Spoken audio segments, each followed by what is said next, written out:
Nah, halo kawan-kawan, berjumpa kembali di channel si Amang ya. Channel yang membahas tentang tanaman dan juga hewan-hewan yang ada di sekitar kita ya. Nah, kali ini kita akan melihat tanaman roai ya. Nah, ini kalau di tempat saya ini namanya tanaman roai.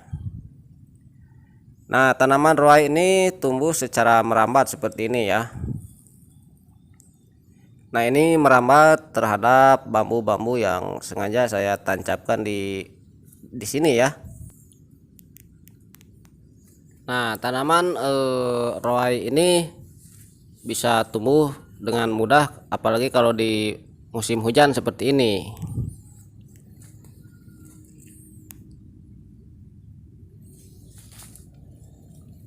Nah, ini bisa dilihat ya. Nah, ini adalah bagian bawah dari pohon roai. Nah, di sini terdapat dua pohon saja. Nah, bentuknya ini merambat kepada bambu-bambu yang sudah saya tancapkan ya. Nah, selain pada bambu-bambu yang ditancapkan, tanaman roai ini juga bisa merambat terhadap tanaman-tanaman lainnya ya. Bahkan di pagar-pagar rumah pun bisa ya. Yang penting dia ada tempat untuk merambat saja. Tanaman roai juga bisa tumbuh di sembarang tempat ya.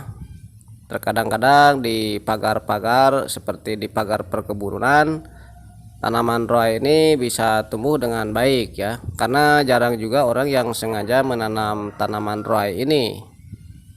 Nah, padahal tanaman roai ini termasuk ke dalam salah satu tanaman sayuran yang bisa dikonsumsi ya. Nah, tentu yang bisa dikonsumsi ini adalah bagian buahnya ya. Biasanya seperti saya juga menggunakan buah roai ini untuk lalaban ataupun juga sebagai campuran untuk membuat sayur ya. Nah, kalau di musim hujan seperti ini biasanya tanaman roai ini bisa sangat subur sekali ya. Nah, seperti yang ada di sini. Nah, sementara ini pada bagian daunnya, daun roai ini seperti daun kacang panjang ya. Kadang-kadang terlihat seperti daun kangkung juga.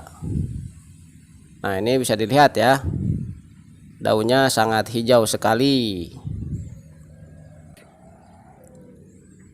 Sementara untuk bagian buahnya, tanaman roai ini biasanya tumbuh buah secara menyeluruh ya.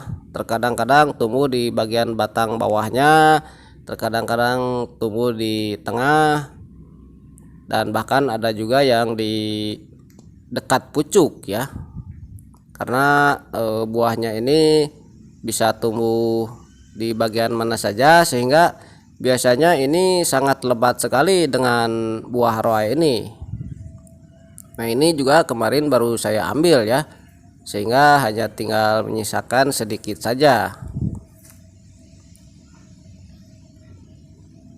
Nah, seperti yang ini ya. Nah, ini buah roainya tumbuh di bagian ujung dekat pucuk ya. Dan buah roai ini bisa tumbuh secara terus-menerus ya. Selama pohonnya masih terkondisikan dengan baik, biasanya buah roai ini tidak akan berhenti berbuah. Setelah kita petik buah roanya, lalu kemudian nanti akan ada lagi berbunga lagi dan berbuah lagi ya, begitu pun seterusnya. Itu karena tanaman roai ini bukan tanaman semusim ya. Dia bisa berbuah sampai berkali-kali ya, selama memang kondisi pohonnya terkondisikan. Nah, oke ya kawan-kawan, itu saja video kali ini tentang tanaman roai. Mudah-mudahan bermanfaat. Terima kasih sudah menonton. Sampai jumpa lagi.